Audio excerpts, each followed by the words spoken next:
Welcome বন্ধুরা। আপনারা সকলেই জানেন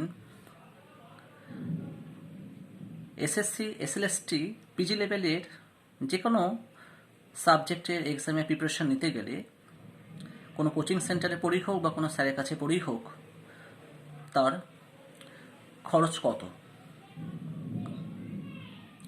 কিন্তু আমি বিগত বেশ কয়েকদিন ধরেই হিস্ট্রি, ইতিহাস বিষয়ের এসএলএসটি পিজি লেভেলের অর্থাৎ 11-12-এর যে এক্সাম আগামী দিনে এসএসসির হতে চলেছে আগামী বছরে, তার জন্য তোমাদের জন্য সম্পূর্ণ ফ্রিতে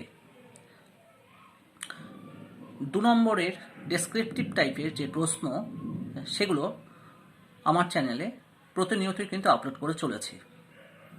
আমার চ্যানেলে গিয়ে প্লেলিস্টে গিয়ে কিন্তু সমস্ত তোমরা ভিডিওগুলো দেখতে পাবে।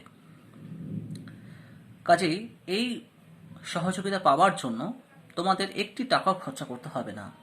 শুধু ছোট্ট একটি কাজ করতে হবে, সেটা হচ্ছে আমার চ্যানেলের সঙ্গে থাকতে হবে এবং প্রতিনিয়ত যে ভিডিওগুলো আপলোড করছি এবং যে প্রশ্নগুলো আলোচনা করছি সেগুলো কিন্তু খাতায় একটু নোট করে নিলেই কিন্তু তোমরা একটা বড় কিন্তু আর্থিক খরচের হাত থেকে বেঁচে যাবে। যেমন পাশাপাশি কিন্তু রুচিশীল, মার্জিত এবং টু দ্য পয়েন্ট কী করে ডেসক্রিপটিভ টাইপের প্রশ্নের উত্তর লিখতে হয় সেই সম্পর্ক কিন্তু তোমরা পরিষ্কারভাবে অবগত হবে। তো চলো বন্ধুরা, কথা না বাড়িয়ে মেন টপিক আসা যাক। আমরা এই পর্যন্ত 1 থেকে 50 পর্যন্ত প্রশ্নের উত্তর কিন্তু আমার চ্যানেলে আপলোড করেছি। আজকে আমি যেটা করবো 51 নম্বর থেকে আলোচনা করব। তো চলো শুরু করা যাক। আজকের প্রথম প্রশ্ন, 19 শতাব্দীর বাংলায় 4টি উল্লেখযোগ্য জাতীয়তাবাদী সংবাদপত্রের নাম লিখুন। উত্তর বলছি। 1. শিশির কুমার ঘোষ সম্পাদিত অমৃতবাজার 1868। 2. বঙ্কিমচন্দ্র চট্টোপাধ্যায় সম্পাদিত বঙ্গদর্শন 1873। 3. যোগেন্দ্রনাথ বিদ্যাভূষণ সম্পাদিত আর্যদর্শন 1874। 4. কৃষ্ণকুমার মিত্র সম্পাদিত সঞ্জীবনী 1883। পরের প্রশ্ন, বাংলায় স্বদেশী আন্দোলনের ঐতিহাসিক গুরুত্ব কী? উত্তর বলছি। জাতীয় মুক্তি সংগ্রামের ইতিহাস স্বদেশী আন্দোলনে এক স্মরণীয় অধ্যায়।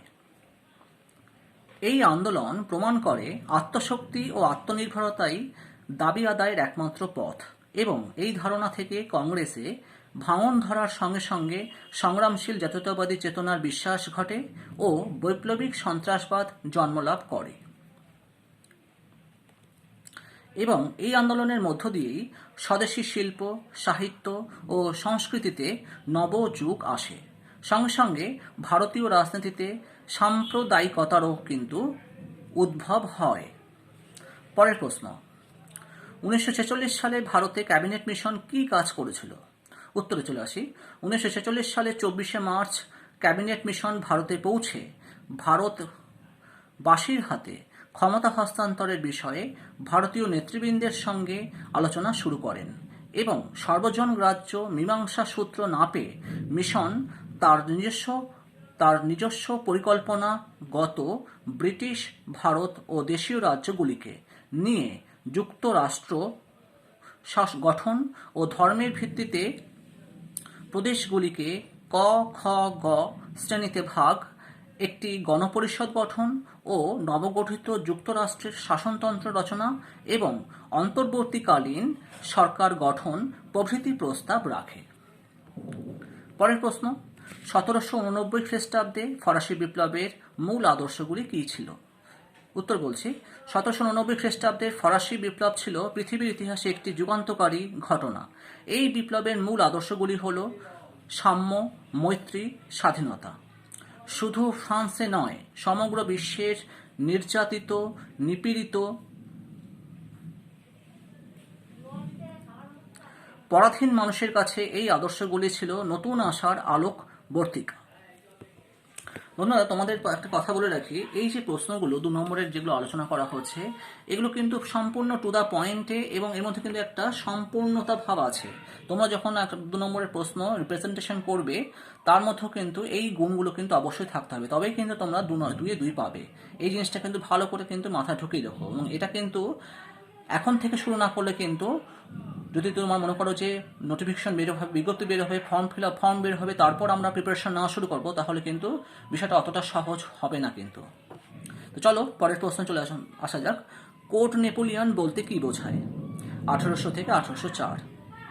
ফ্রান্সের বিভিন্ন স্থানে প্রচলিত বৈষম্যমূলক ও পরস্পর বিরোধী আইনগুলির মধ্যে সমন্বয় সাধনের জন্য ফরাসি সম্রাট নেপোলিয়ন আইন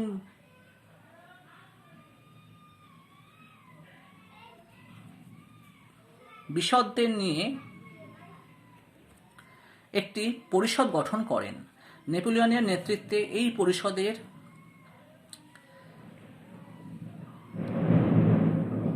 প্রচেষ্টায় যে আইন বিধি রচিত হয় তা কোড নেপোলিয়ন নামে পরিচিত। ফরাসি বিপ্লবের সাম্যের আদর্শ রক্ষায় এই আইন সংহিতা ছিল কার্যকরী পদক্ষেপ। এখানে কিছু তথ্য আমি দিয়ে রেখেছি, এই তথ্যগুলো কিন্তু তোমরা এর মধ্যে দিয়ে দিতে পারো যদি সময় থাকে। যেমন রচনা হয়েছিল, অর্থাৎ কোড নেপোলিয়ন রচনা হয়েছিল 1800 থেকে 1804 খ্রিস্টাব্দের মধ্যে, অর্থাৎ 4 বছর ধরে। মোট ধারা 2287টি, অর্থাৎ 4 বছর ধরে কিন্তু এই কোড নেপোলিয়ন কিন্তু রচনা করতে সময় লেগেছিল। ধারা 2287টি, 3 ভাগে এটি বিভক্ত ছিল। বিশিষ্ট সদস্য ছিলেন এর মধ্যে ট্রনসেট, TRONEHET। এখানে কিন্তু ফরাসি ল্যাঙ্গুয়েজের কিন্তু উচ্চারণ কিন্তু বিভিন্ন রকমের হতে পারে, বিভিন্ন বইতে কিন্তু তোমরা বিভিন্ন রকমের উচ্চারণ পাবে। কাজে তোমরা যদি ইংলিশটা লিখে দিতে পারো তাহলে কিন্তু একদম সম্পূর্ণ নিশ্চিন্ত থাকতে পারো। পরের প্রশ্ন, মেটার্নিক ব্যবস্থা বলতে কি বোঝায়? অস্ট্রিয়ার প্রধানমন্ত্রী প্রিন্স মেটার্নিক ছিলেন স্বৈরাচারী ও প্রতিক্রিয়াশীল শাসন ব্যবস্থার সমর্থক। ইউরোপে প্রাক ফরাসি বিপ্লব, রাজনৈতিক ব্যবস্থার পুনঃপ্রবর্তন, ফরাসি বিপ্লব প্রসূত উদারতন্ত্র, জাতীয়তাবাদ ও গণতান্ত্রিক ভাবধারার গতিরোধ এবং অস্ট্রিয়ার স্বার্থকে সর্বতোভাবে বজায় রেখে ইউরোপীয় রাজনীতিকে তার নিরঙ্কুশ প্রাধান্য অক্ষুণ্ণ রাখার জন্য সমগ্র ইউরোপে যে প্রতিক্রিয়াশীল দমনমূলক নীতি তিনি গ্রহণ করেন তা মেটার্নিক ব্যবস্থা নামে পরিচিত। 1815 থেকে 1848 খ্রিস্টাব্দ পর্যন্ত মেটার্নিক ব্যবস্থা বলবৎ ছিল। পরের প্রশ্ন চলে আসি, লুই ব্ল্যাঙ্ক কে ছিলেন? লুই ব্ল্যাঙ্ক ছিলেন একজন আদি সমাজতান্ত্রিক। ধনতন্ত্রের কঠোর সমালোচক এই ফরাসি সমাজতান্ত্রিক তার অর্গানাইজেশন অব লেবার ও রিভিউ দ্য প্রোগ্রেস, এই দুটি গ্রন্থে শ্রমিক স্বার্থ রক্ষার জন্য শিল্প ও কলকারখানাকে রাষ্ট্রীয় নিয়ন্ত্রণে আনতে, শ্রমিকদের ভোটাধিকার ও কর্মসংস্থানের মৌলিক অধিকারের কথা প্রচার করেন। পরের প্রশ্ন, 14 দফা শর্তকে ঘোষণা করেন কে এবং কখন?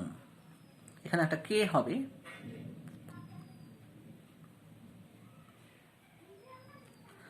উত্তর বলছি, মার্কিন যুক্তরাষ্ট্রের রাষ্ট্রপতি উড্রো উইলসন 14 দফা শর্ত রচনা করেন।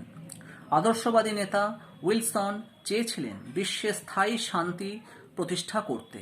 প্রথম বিশ্বযুদ্ধের অবসান ও স্থায়ী শান্তির পরিবেশ স্থাপনের উদ্দেশ্যেই তিনি 14 দফা শর্ত রচনা করেন। 1918 সালের 4 জানুয়ারি কিন্তু এটি রচিত হয়।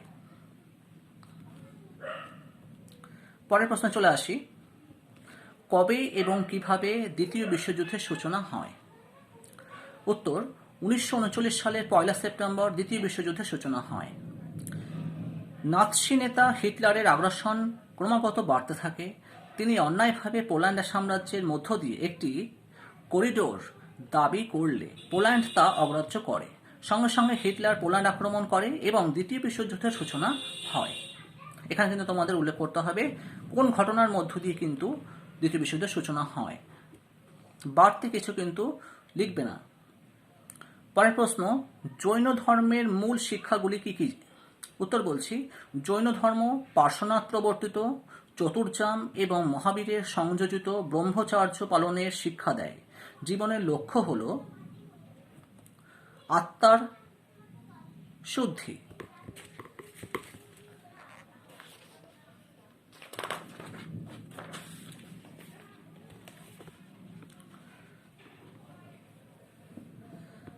ভিডিওটা একটু অস্পষ্ট আসছে, একটু সময় লাগবে পরিষ্কার হতে।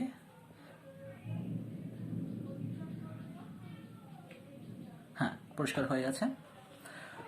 পূর্বজন্মের কর্মফল পরজন্মে ভোগ করতে হয়।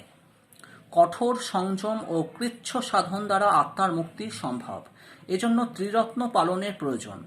সকল বস্তুতে প্রাণসত্তা আরোপিত জৈন ধর্মের মূল কথা হল অহিংসা, জীবে দয়া ও ইন্দ্রিয় জয়। পরের প্রশ্নে চলে আসি, গুপ্তযুগ কি প্রকৃতই স্বর্ণযুগ ছিল? অ্যান্সার, গুপ্ত যুগে সাহিত্য, দর্শন, বিজ্ঞান, স্থাপত্য ভাস্কর্য, উদার শাসন ব্যবস্থা, ধর্মীয় সহিষ্ণুতা ও অর্থনৈতিক সচ্ছলতা প্রভৃতি সকল ক্ষেত্রে উন্নতির চরম শিখরে পৌঁছে যাওয়ায় এই যুগকে সুবর্ণযুগ বলা হয়। কিন্তু সমৃদ্ধির মধ্যেও কিছু দুর্বল দিক, যথা প্রদেশ ও কেন্দ্রের ক্ষমতার বিকেন্দ্রীকরণ ও বংশানুক্রমিক নিয়োগ নীতি, জনসাধারণের ব্যবস্থার উপযোগী রৌপ্য মুদ্রার অভাব, নগরগুলির ধ্বংসমুখীনতা, ব্রাহ্মণ্য ধর্মের প্রভাব ও জাতিভেদ বৃদ্ধি প্রভৃতি ত্রুটি লক্ষ্য করে কোনো কোনো ঐতিহাসিক এই যুগকে স্বর্ণযুগ বলে স্বীকার করতে চান না। খুবই ইম্পর্টেন্ট প্রশ্ন এটা। পরের প্রশ্ন চলে আসি, তরাইনের প্রথম ও দ্বিতীয় যুদ্ধ কবে এবং কাদের মধ্যে হয়? এই যুদ্ধের ফলাফল কি হয়েছিল?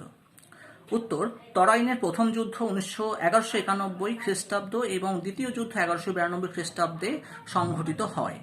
গজনির শাসনকর্তা মোহাম্মদ ঘুরি ও দিল্লি এবং আজমিরের শাসনকর্তা তৃতীয় পৃথ্বীরাজ চৌহানের মধ্যে।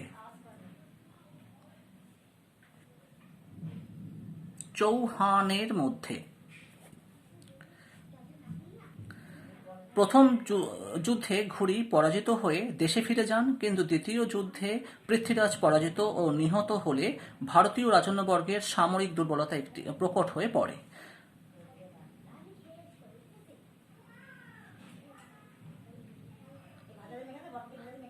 রাজপুত শক্তি চরম আঘাতপ্রাপ্ত হয় এবং ভারতে মুসলিম শাসন বিস্তার সহজতর হয়ে ওঠে।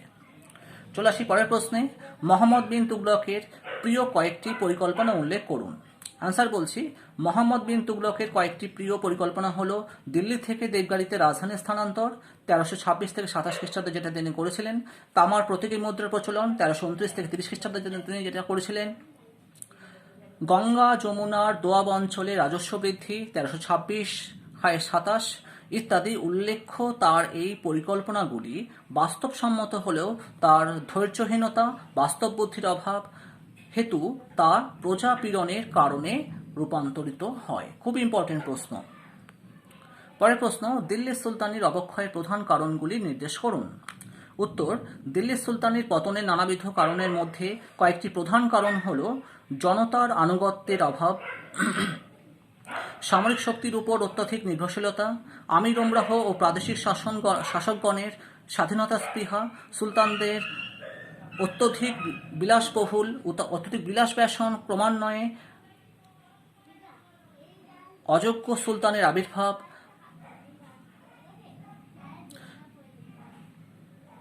বিন তুগলকের দায়িত্ব ইত্যাদি কারণে দুর্বল সুলতানির ওপর তৈমুরের আক্রমণ ও লুণ্ঠন এবং বাবর